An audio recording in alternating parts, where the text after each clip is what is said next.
The 17 News at Sunrise podcast is brought to you by Aspire Counseling Services. Call 829-7300. The spirit of the Golden Empire. This is 17 News at Sunrise. Good morning. A Catholic monk leaves the monastery to share what he says he knows about the allegations against Monsignor Craig Harrison. We have his emotional statement and the reaction from Harrison's attorney. Protesters come out against President Trump's plan to expand oil drilling and fracking to California. Why they say the Central Valley is an especially bad place to start this practice coming up. A man who would literally give the shirt off his back is feeling the community now has his as he battles stage 4 cancer. Tabitha Mills introduces us to Billy Barnes and shows us how the agricultural community is rallying behind him during his fight. This is Wednesday, May 22nd, 2019. Good morning. Good to have you with us. I'm Maddie Jansen alongside Alex Fisher and Kevin Charette. And we're gearing up for another wet pattern as more rain moves in. Yeah, we didn't pick up much yesterday, just a trace, and today's going to be more of a scattered shower type day before we get a break heading into Friday. Still looking at Friday because we have the CSUB graduation, and it's looking like a pretty good day. So that'll be a good thing before more rain arrives for the weekend. So definitely a May to remember, not only for the rain, but we may break a record today as well, and we're going to talk about that. Let's get right to it. We are only going to be into the 60s, and I do have a chance of showers in there throughout the day. We talked about a record. Well, here you go. We could see a temperature record today. This is the coolest daily max temperature, and the old record was 68, and that was set back May 22nd of 2010. Today I only have 66 on the temperature for the high, so it could be the coolest high on record for the month of May. So another record we'll be tracking. 37 degrees in Tehachapi right now. We do have the breeze out of the west-northwest at 15. And throughout the day, it's going to be a cool one with the 40s. Some of the higher elevations of Kern County might even see a little bit of snow. Pine Mountain Club, some of the higher elevations there. And you can see we keep a chance of showers in there pretty much all day long. It's been almost a month since the Catholic Diocese of Fresno placed Monsignor Craig Harrison on leave, pending an investigation into allegations of sexual misconduct. In an exclusive interview, we're hearing from a member of a Catholic religious order. Brother Justin Gilligan is a Catholic monk. That's his religious name, but he says people in Bakersfield would know him as Ryan Dixon. Brother Justin says the diocese contacted him before it put Harrison on leave. They explained they believed he had important information regarding Harrison. He says he's since shared what he knows with the diocese and law enforcement. Now he's sharing some of that with us. He allowed us to use his picture but didn't want to go on camera. This is what he told us. He says Harrison became a mentor as he studied to become a priest. That's when he became a victim of Harrison's, quote, inappropriate touching, lies, manipulation, and abuse of power. He says, quote, I witnessed him being inappropriate with children, giving gifts, money, saying sexual jokes, touching, and being alone with them, end quote. Brother Justin says he didn't come forward earlier because he felt people wouldn't believe him, but also feels a responsibility to protect children and help clarify the situation. You can read his entire statement on our website, kget.com. Harrison's attorney, Kyle Humphrey, says everything Brother Justin has said is false and that, quote, this is an effort to frame and destroy Father Craig as a means to get to the deep pockets of the church. A man suspected of driving under the influence and causing a crash that killed the Tehachapi man is due in court today. The crash happened in Las Vegas on Sunday. 55-year-old Scott Fix died in a hospital. Police say Jason Salzman ran a red light and slammed into the car Fix was riding in. Fix's brother remains in the hospital in critical condition. Police booked Salzman on suspicion of DUI and other charges. He's set to appear in court this morning, but as of last check, he is also still in the hospital. The Delano City Council has given the green light to place decals on police cars that say, "In God We Trust." Could Bakersfield patrol cars be next? Bakersfield Pastor Angela Frazier will make that proposal at today's City Council meeting. Frazier says a local business would pick up the tab and it would not cost the city a dime. But there's some resistance. People who are doing this are doing it with good intentions. They just don't realize that it really isolates and it pushes one particular religious narrative. Frazier plans to present his proposal during public comment at this council meeting tonight. It starts at 5:15 in City Hall South. 5:05 now. The state of California is back in court battling the Trump administration over nearly $1 billion in funding for the high-speed rail project. Last week, the Federal Railroad Administration announced it's pulling funding Congress gave to California nearly a decade ago. The FRA says the state has not made enough progress on the project. And Bakersfield Assemblyman Vince Fong agrees. If we're really going to be serious as a body, as a state legislature, to be stewards of the tax dollar, this project has to be reevaluated. And I think at least at a minimum, the voters should have a say to either vote again on this project. Governor Gavin Newsom says the move is a retribution for the state's criticism of the president's immigration policies. Newsom says pulling the funding would, quote, wreak significant economic damage on the Central Valley and the state. Despite the potential loss of money, project leaders say they're still moving forward with plans to build a leg that would connect Bakersfield to Merced.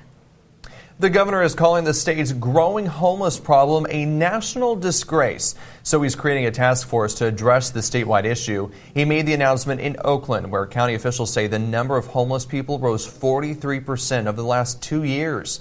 Other counties are seeing a large increase as well. In January, the point-in-time homeless count tallied more than 1,300 people living on Kern County streets. This is the issue that ultimately defines our failure as a society. The ultimate manifestation of our failure is this issue. And we must own that, and we must do something about it. Today, we hope, marks a new day, and we hope to mark real progress in the future. Newsom has designated $1 billion towards combating homelessness in his budget proposal. It is 5:07 now, and he is a show ring staple. Billy Barnes is well known across the nation in the livestock industry. The agricultural educator's battle with cancer is also becoming well known as the community rallies behind him. Tabitha Mills joining us this morning with his story. That's right. Good morning, Maddie and Alex. From Bakersfield College to Frontier High School and from the Kern County Fairgrounds to big shows across the Midwest, he's impacted hundreds of people, and now they're trying to make an impact for him. It's just the way it is. The agricultural community is one big family. Through the good times and the bad, we're there for each other. No one faces anything alone. We face it together. Billy Barnes knows that. It humbles me deeply.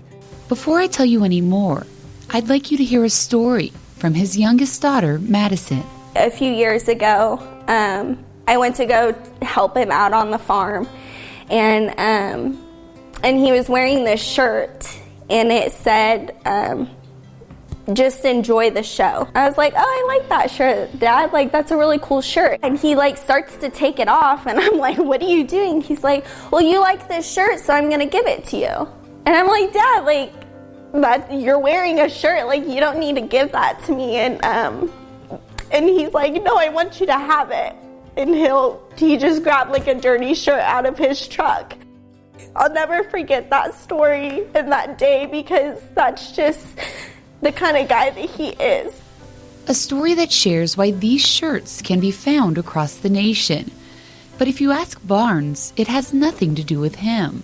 And it's just not because it's me. I really feel that deeply. It's just the type of people that live in the Golden Empire and that's involved in agriculture. And I feel I'm very fortunate to be involved in a community like we're involved in. In 2015, Barnes was diagnosed with squamous cell carcinoma. It started in his skin, moved to his lymph nodes, then to his lungs and to his brain. The cancer has metastasized, and so it's just wreaking some havoc, and we're going to bear down and get a hold of it and get it under control, but it's a fight. It's a fight. In their corner for the fight against the stage 4 cancer, hundreds of people, all wearing #Team Barnes. God bless them and thank you. It's definitely not gone by the wayside of me. I think about it every day. It gives me strength. It gives me the strength. 2 Future Farmers of America students at Frontier High School created these shirts. Their teacher, Julie Beechner, is Barnes' girlfriend. For many years, the couple has helped students succeed in and outside of the classroom, including livestock show rings. Ms. Beechner and Billy have contributed a lot to the growth of myself as a person. The decision was pretty easy to be able to help them.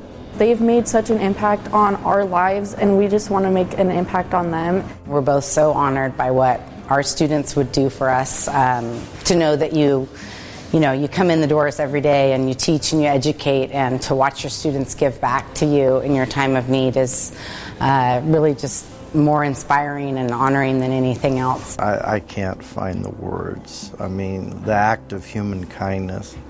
I will tell you that those young ladies they'll be great citizens. A small gesture of grand importance for Barnes and his family. He's a hero I see in my eyes. That he's always there for me and supports me. It moves me forward every day. I got a lot of plans. My daughter's getting married, October 2020, and I will not miss it. That I can guarantee.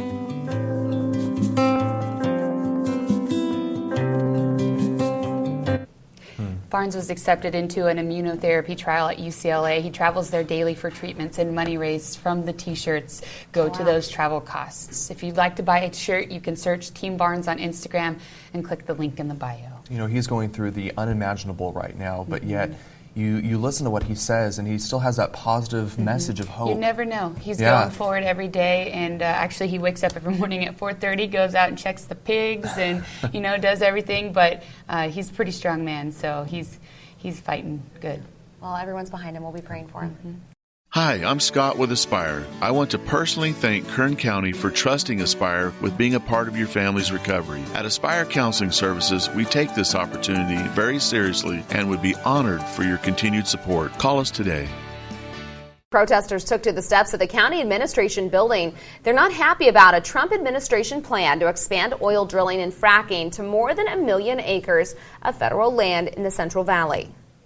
This disastrous and dangerous plan to open up a toxic polluting industry in one of the areas of the country with the worst air quality and highest asthma rates is an insult to this community and the state. Demonstrators showed up ahead of a meeting last night to get input on the plan. They argue fracking would be detrimental to the environment and public safety. Kern County is the top oil-producing county in the state and number 2 in the nation. Many local oil businessmen say the plan would boost Kern's economy. Meantime, the Bureau of Land Management says the plan is in compliance with air quality regulations, and the reason the BLM held a meeting was to hear concerns from community members about environmental impact and the oversight that comes with it. From our original resource management plan, we were in conformance with the local air board, in conformance with the air quality regulations that are out there, both the state and federal levels.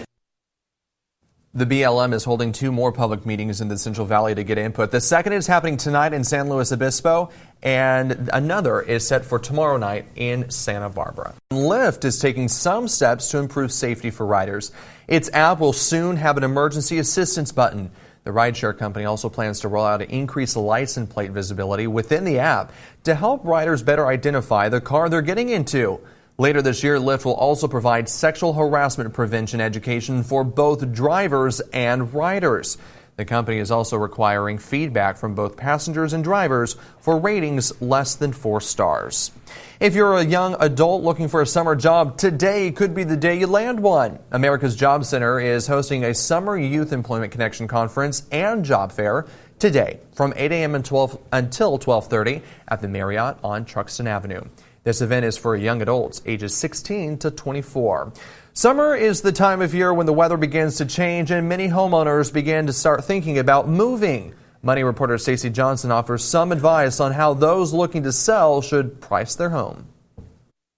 Do I have the right price? Well, I like to think that I have the right price. However, everybody's got an opinion about what something's worth. There are lots of factors that go into selling a home fast, from staging to curb appeal. But there's no question the most important is price. Price too low and you may sell fast, but you leave money on the table. Price too high, well, you may not sell at all. So what's a seller to do? There are lots of tools that can help. Free websites, a comparative market analysis provided by an agent, paying for a professional appraisal. All useful, none perfect, since they may not recognize your home's unique features and rely on past instead of current information. What many sellers do is rely entirely on their agent. That's not always a great idea because remember, that agent is going to be biased toward a lower price. Faster your house sells, less work they have to do.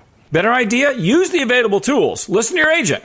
But take an additional step. Put on a buyer's hat and actually look at homes for sale in your neighborhood as well as ones that recently sold. Learn the market, and if you can stay objective, you're going to have a much better idea of what your home is really worth. Pose as a buyer and look at things through a buyer's eyes and a buyer's perspective.